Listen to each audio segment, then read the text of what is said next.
Congratulations to Team Coast on their victory.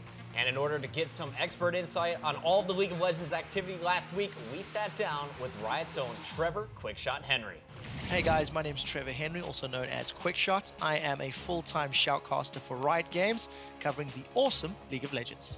The two key elements that determined the 3-0 victory for KMT was that KMT played patiently and controlled, which is something that a lot of amateur teams don't execute very well. And at the exact same time, the Ninjas in Pajamas, with a relatively untested roster, simply didn't have in-game leadership to make decisive calls. They could have been making bad calls and committing to fights and objectives, but simply no calls were being made. The Lemon Dogs as a team has far more weaknesses than strengths at this point in time. The performance that we've seen against TSM in the Battle of the Atlantic was abysmal, to say the least.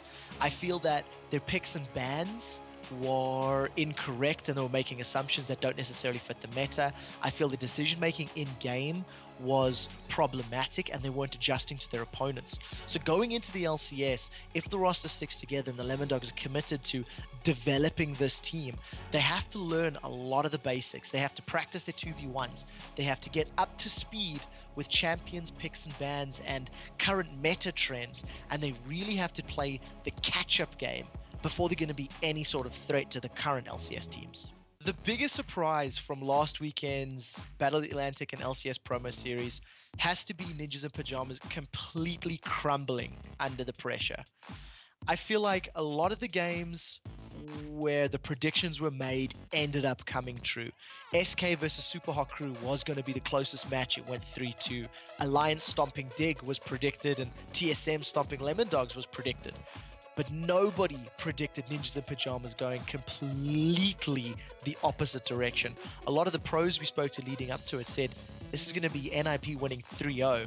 And after talking to the players, realizing the pressure got to them, the weight of potentially losing their jobs, and unfortunately having all the roster swaps of losing to Fisio and losing Bjergsen, it counted against them. TSM has 100% improved their roster. There's no doubt in my mind that the inclusion of Bjergsen to replace Reginald is a step in the right direction. Bjergsen does many of the same things that Reginald does. He can split push, he can play all-in assassins, but he also adds to the champion roster that TSM can draw from in the mid lane. Their rotations were good, their calls were good, their in-game decision-making was superb. And I feel like if TSM can continue channeling that style of play, they are going to be a massive threat in the North American LCS next year. And I am officially going on record to say that I think Cloud9 may want the win more, and my gut is telling me that they have a good chance at taking Fnatic out. Thanks for chatting. If you guys want to follow me or hear more, feel free to follow me at Riot Quickshot on Twitter.